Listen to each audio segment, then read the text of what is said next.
সমষ্টিত আমি 20,000 মহিলাৰ মাজত মহিলা উদ্যমিতা অভিযানৰ পুঁজি বিতৰণ কৰিলোঁ। ৰাতিপুৱা নৰ্থ কৰিমগঞ্জ, তাৰপিছত কাটলিচেৰা, কাটিগড়া আৰু এতিয়া আমাৰ বৰখলা। তো মোটামুটি দুটা এটা সমষ্টিক বাদ দি বৰাক উপত্যকাত আমাৰ 10খন সমষ্টিত উদ্যমিতা অভিযান হৈ গ'ল। মই সকলোকে ধন্যবাদ আৰু অভিনন্দন জনাইছোঁ। স্যার, একটা প্রশ্ন, রেজাল্ট করিমৰ ইস্যু আজি লৈ মই বিহু দিনাখন পলিটিকেল কথা বেছি ক'ব খোজা নাই। আজি দেৱব্ৰত শইকীয়াই এটা প্ৰেছ আজি ৰিলিজ দিছে। মানুহে পলিটিকেল কথা ক'লে অসমত মানুহে আজি বেয়া পায়। আজি উৰুকাৰ দিন, কালি ক'ম। ঠিক আছে, ঠিক আছে।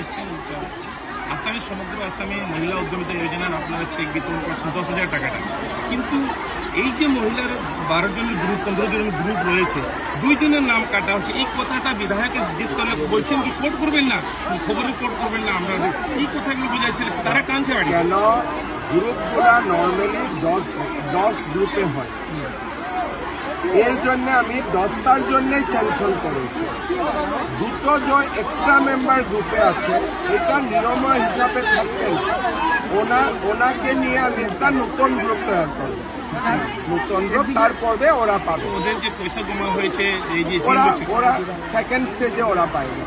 একদিকে বিজেপি সরকার বাগানের শ্রমিকদের কাঁচা জমি দিচ্ছে, হ্যাঁ, আর এখানে শিলপুরি আমরা দেখতে পেরেছি ভিতরে বাগানের মানে অনেক জমি বিক্রি হয়েছে, প্রত্যেকটা টিলা কাটা হচ্ছে, অনেক বেশিভাবে টিলা কাটা হচ্ছে। এগুলো কি শিলপুরি বাগান? শিলপুরি বাগান আমি দেখে নিব।